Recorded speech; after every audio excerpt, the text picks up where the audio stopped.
So if we're ever going to make it to orbit, we need to get funds. And to get funds, we have to do contracts.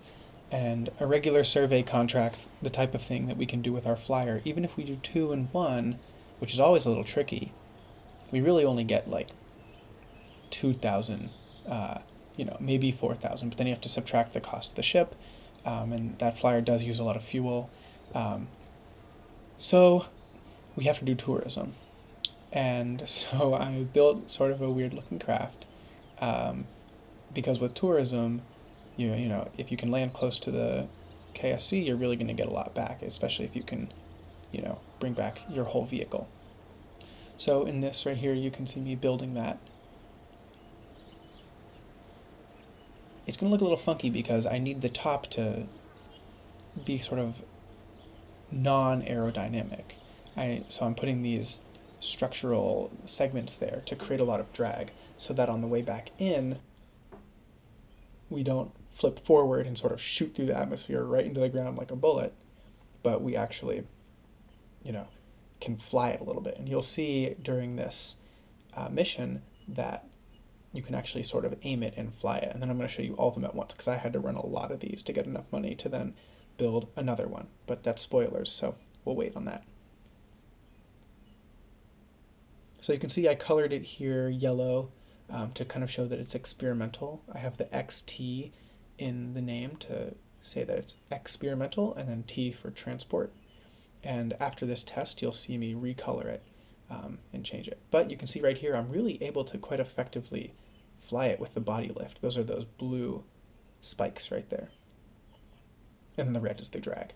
So here you see me change it to T and recolor it with this nice steel looking material.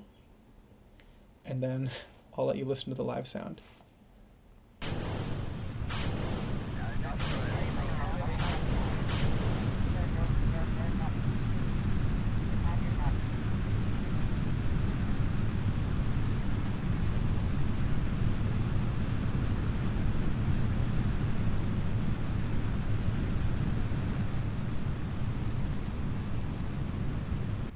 See that I had to run a lot of these, and that I ran a lot more than are pictured here. And then after doing that, I did some more missions just to kind of get our funds up to get to orbit. So this one I can show off our little flyer. It's incredibly maneuverable. I was able to land in the mountains and not only complete the contract, but also get some science on the ground. But yeah, this thing flies like a beauty. I'm really excited to have better air, atmospheric tech. So with that, it was time to do a couple more contracts. This one I've got a little testing contract to have the hammer out pretty far. And this one I failed. Oh no, I didn't. I got it on the way down. And I didn't burn up. Almost did, but that's good. I was kind of scared because if Jeb dies, Jeb dies. So hopefully we can make it pretty far into the playthrough without. So here I'm building what's probably our flagship ship, and it took me a couple redesigns. I knew I wanted to take up at least 4 Kerbals with me on the way, and I tried doing this thing with the structural segments, but then eventually decided to just attach them onto the side with some extra fuel tanks. And this ship ended up looking real nice. You'll see me recolor it here in a few seconds, and also you'll see it flies. It does not glide like a brick. It glides like a glider, I guess. But yeah, you can see I can load it up with up to 4 tourists, and send them on its merry way, which means that I can get like $5,000 from each.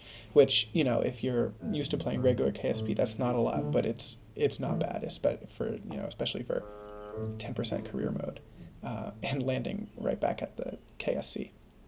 So yeah, here's its maiden voyage.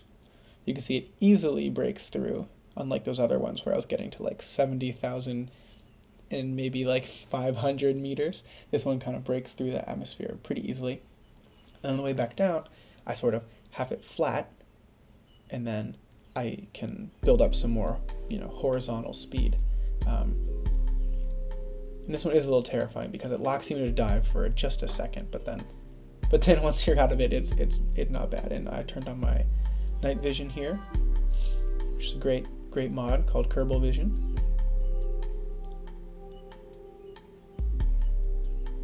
And I can land right back at the VAB. Real nice.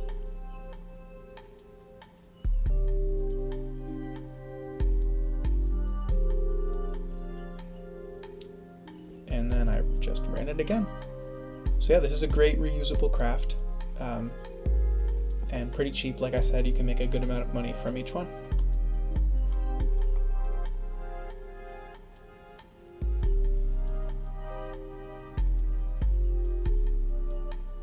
I got some nice shots of landing back at the Space Center here with the UI turned off. Something I hope to do more in the upcoming episodes is sort of have more cinematic moments and stuff like that. I should speak for a moment about the mods that I have. I have a bunch of visual mods, obviously, but nothing that will affect the gameplay. Like, I don't even use restock because that does change the amount of drag on the parts. It makes less drag, and yeah, I want to play stock game. So, it's time.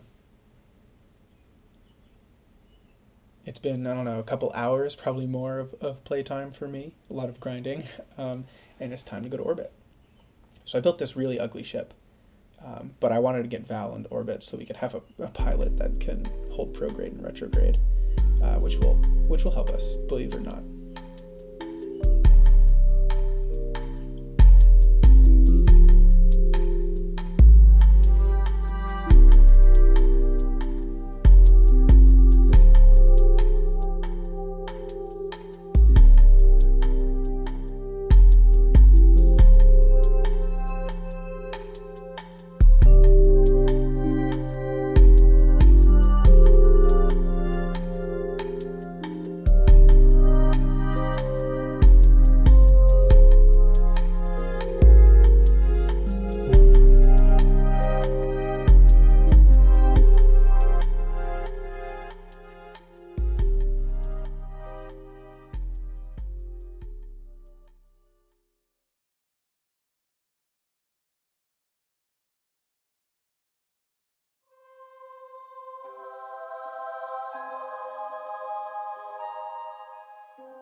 So we're almost done circularizing here. It was really close.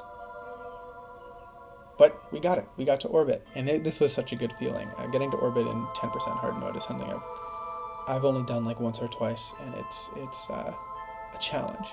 To put it in perspective, we're netting 5,000 profit from these tourist missions, and it costs like 300,000 to upgrade any of our Space Center buildings. So it's really going to be,